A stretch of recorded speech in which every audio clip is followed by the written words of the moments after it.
El otro medio, declarado de interés cultural por la legislatura de la Ciudad de Buenos Aires. Auspician este programa Agencia de Protección Ambiental de la Ciudad de Buenos Aires, Instituto Nacional de Tecnología Industrial, Administración de Parques Nacionales, Cámara de Industria y Comercio Argentino Alemán, Municipalidad de San Martín.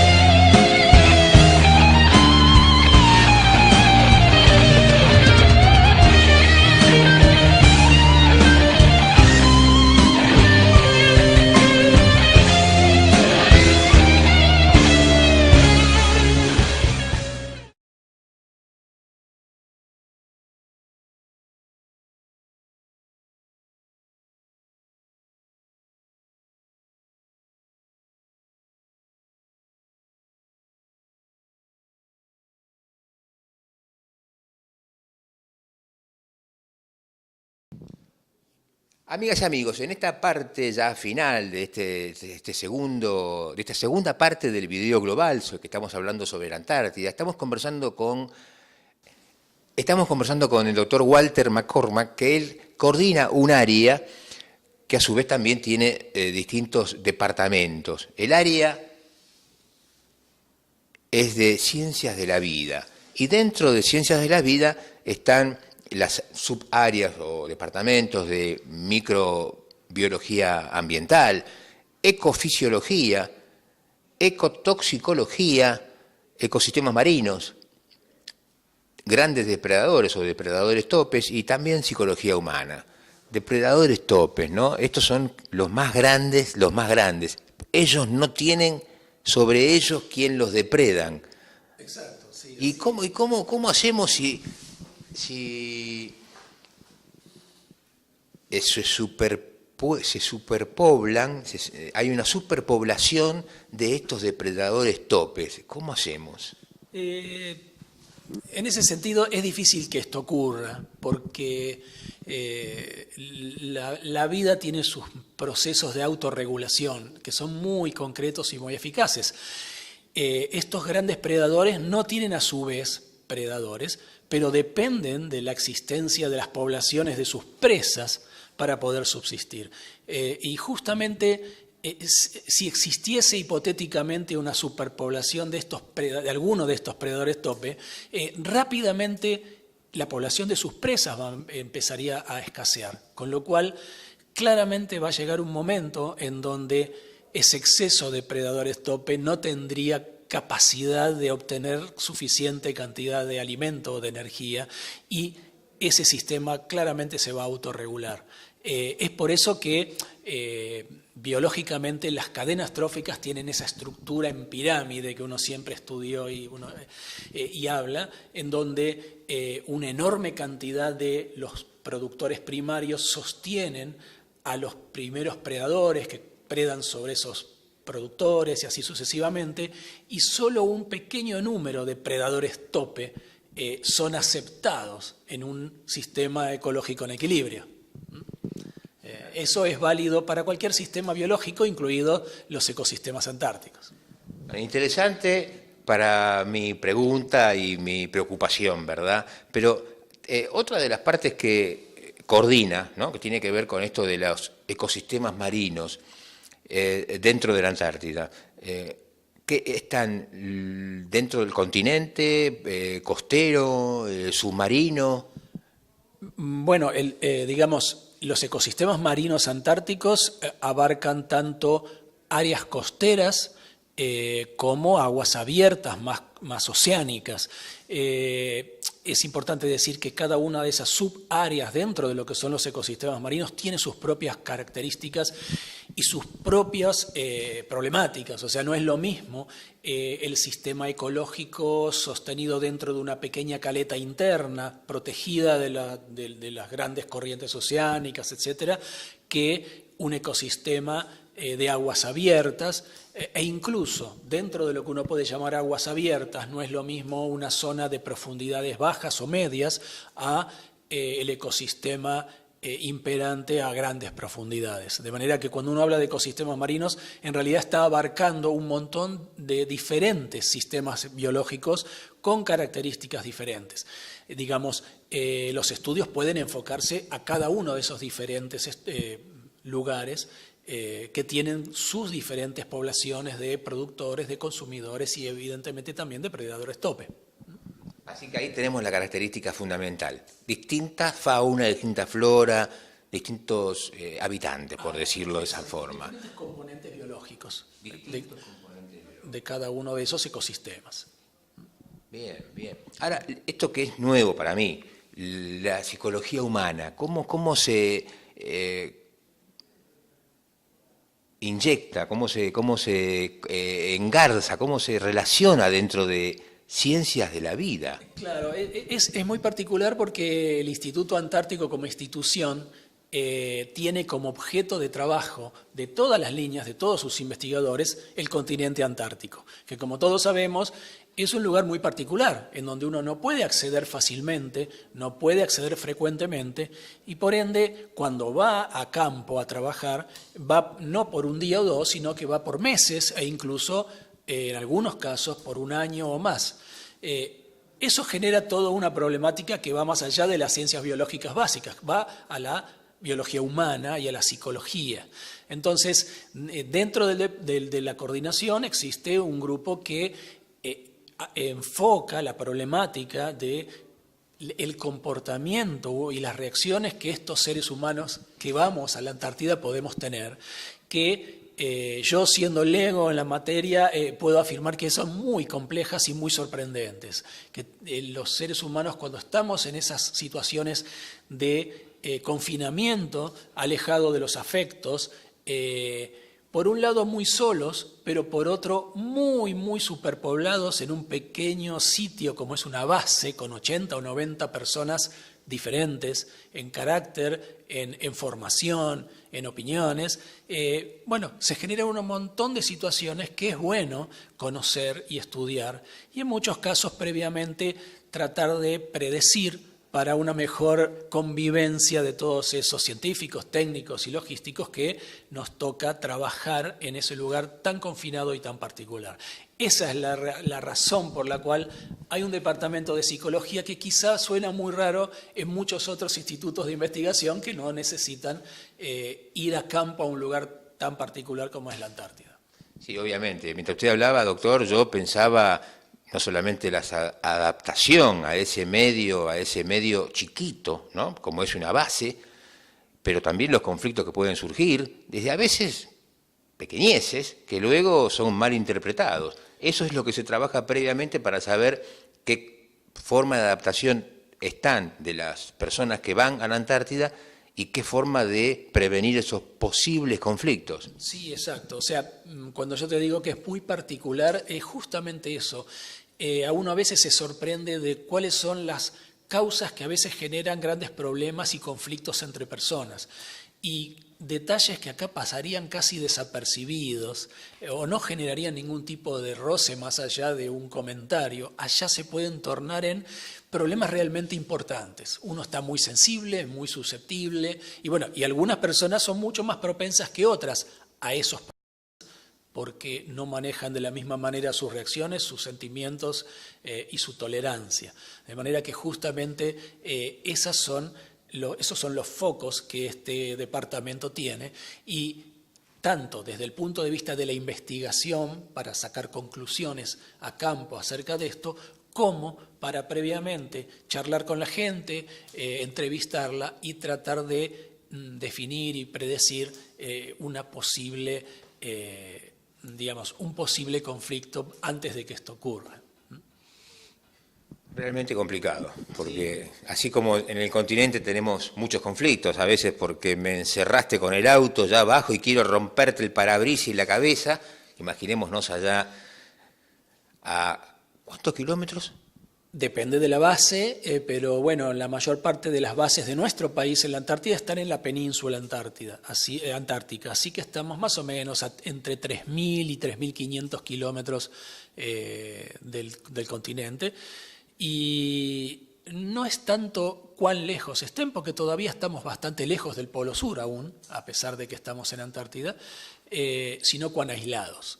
El aislamiento, más que la distancia real, es el factor que condiciona todos estos cambios y genera todos estos problemas entre personas.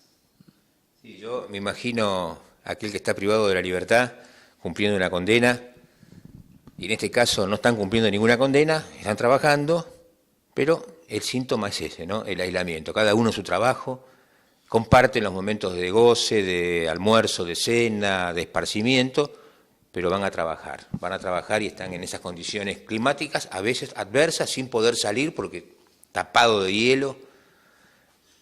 Sí, esas son toda una serie enorme de situaciones que pueden llegar a generar conflictos. El aislamiento es uno, todos vamos a trabajar, cada uno tiene su tarea, y cuanto más tarea tengamos mejor. Uno por experiencia sabe que cuando uno está muy enfocado en un objetivo, en un proyecto, tiene menos tiempo para que su imaginación vuele y para que se ocupe de problemas menores. Pero bueno, eso no ocurre siempre ni con todas las personas, y también ahí nacen conflictos. Muchas gracias. Y como para ir finalizando, ¿qué podemos decir de estas áreas ecotoxicología, ecofisiología? Bueno, hay un grupo dentro de la institución que se dedica a estudiar las adaptaciones y las reacciones que algunos organismos antárticos tienen ante la situación extrema ambiental en la que se mueven. De manera que estudian los factores de estrés ambiental que actúan sobre esos organismos, y además, desde el punto de vista bioquímico, analizan esas reacciones, como por ejemplo a través de la producción de moléculas reactivas que pueden traer daños celulares, a través de los parámetros biológicos básicos que tienen, fórmula leucocitaria, o sea, fórmula sanguínea, composición sanguínea tanto celular como humoral, anticuerpos, niveles de glucosa, de nutrientes inorgánicos, y trata de comprender de alguna manera cuáles son esos parámetros normales y cómo son afectados en las condiciones ambientales en las que se enfrentan a lo largo de los diferentes puntos de su ciclo de vida. Porque muchos de estos organismos varían de situación, de lugar geográfico y por ende de factores de estrés a lo largo de su ciclo de vida. De eso se encarga. Me gustaría también no cerrar esto antes de comentar la parte de microbiología, porque es realmente el departamento del cual yo soy el responsable también. Quizá, y yo sé que siempre queda un poquito para el final porque los microorganismos no se ven, son muy poco marketineros, y siempre es mucho más lindo ver a los pingüinos y a los predadores tope como los elefantes marinos, y sin embargo nuestras bacterias son todas iguales, miden micrones, no se ven y tienen poca prensa. Pero por ahí me gustaría dejar en claro que, por un lado, estos organismos tan pequeños y poco conocidos son la base de todo el resto de lo que estuvimos hablando como una cadena trófica en el continente antártico. ¿Hay nuevas novedades? ¿Hay nuevos descubrimientos o son los mismos pero que los vemos de manera diferente año tras año? No. Por un lado, uno puede decir que en la Antártida en particular, como en otros sitios extremos en donde es muy difícil llegar y estudiar, siempre se están encontrando especies nuevas, cosa que es muy raro con los grandes organismos. Es bastante frecuente aún en la Antártida. Especies nuevas se han descubierto en los últimos años y la institución las ha descrito, entre ellas. Bueno, y también la institución tiene la descripción del primer genoma completo de un microorganismo antártico hace unos años. Pero se sigue trabajando en esos organismos que son la base de todos los demás, porque la cadena trófica antártica en particular, que es tan poco diversa por lo estricto de las condiciones, está especialmente sostenida por la actividad primaria y secundaria de los microorganismos, las bacterias, las arqueas, las levaduras, los protozoos. Así que tienen un enorme rol dentro de la biología de los ambientes antárticos, tanto acuáticos como los terrestres. Y por otro lado, esos organismos no solo están siendo estudiados desde el punto de vista de su rol ecológico, sino que también, y justamente por su enorme capacidad de adaptación a las condiciones extremas, son terriblemente importantes y útiles potencialmente como fuente de nuevos compuestos y nuevas actividades de aplicación industrial, bioquímica, biotecnológica, médica, y eso es un área muy importante que está en desarrollo. Las enzimas, o sea, las proteínas que catalizan reacciones químicas en estos organismos, están adaptadas a trabajar a temperaturas extremas de baja temperatura, lo cual es sorprendente. Muchos procesos en la industria de la alimentación, en la industria de la farmacéutica, aplican enzimas para realizar un proceso industrial. Muchas de esas enzimas serían ventajosas si trabajaran a bajas temperaturas. Un ejemplo muy sencillo, hay gente que es intolerante a la lactosa. Para eso, por ejemplo, se puede producir leche sin lactosa, para lo cual se necesita una enzima que rompa la lactosa en sus dos componentes elementales.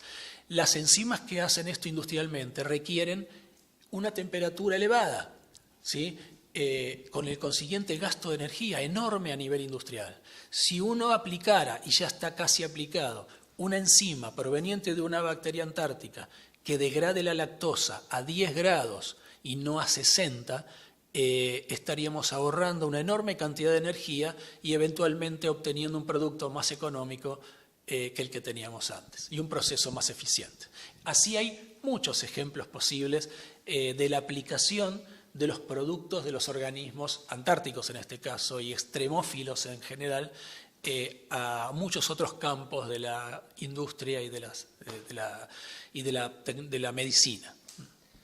Quedó claro, amigas y amigos, que el doctor Walter McCormack tiene su corazón dentro de la microbiología porque lo expresó con toda amplitud recientemente. Y si lo dejamos podría mantener... Sí, no quería que quedaran afuera mis apreciadas bacterias. Pero a mí me quedó como acá algo que lo señaló un par de veces, que la industria, cualquier rama de la industria, se ve beneficiada y favorecida por las investigaciones que ustedes llevan adelante para luego sus productos. Uno o dos ejemplos. Usted mencionó el tema de la lactosa, pero ese podría ser uno. ¿Tenemos algún otro ejemplo? En particular desde nuestro grupo y de nuestra institución, una de las líneas importantes que tenemos implica el aprovechamiento de bacterias autóctonas de la Antártida, capaces de degradar hidrocarburos, o sea, combustibles, para remediar la contaminación que inevitablemente se genera en mayor o menor medida por el manejo, el transporte y el uso de los combustibles en las bases antárticas.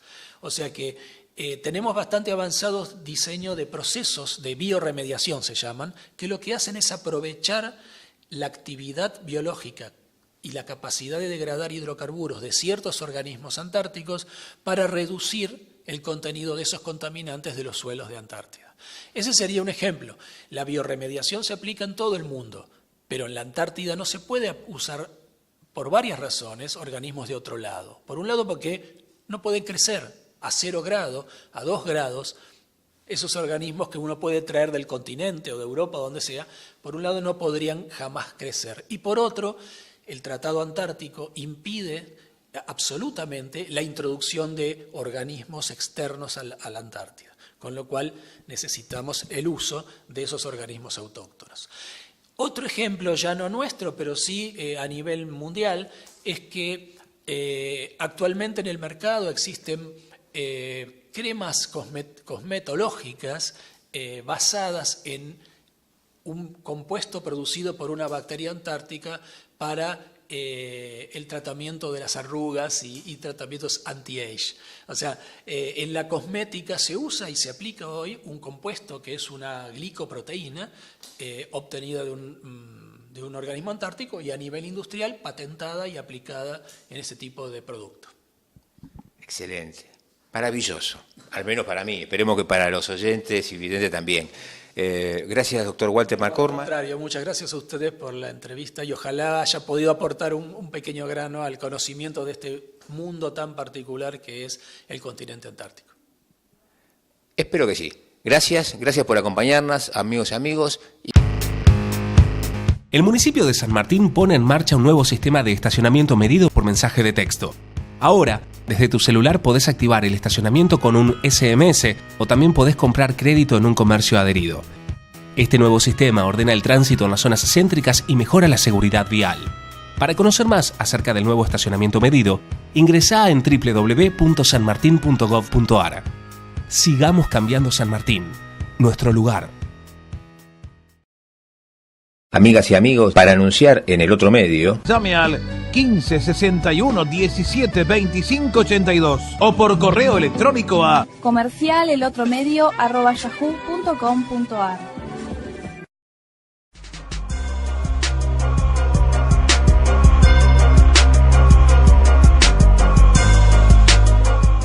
¿Necesita asesoramiento jurídico? Solicite entrevista llamando al 15 61 17 25 82. Solicite entrevista.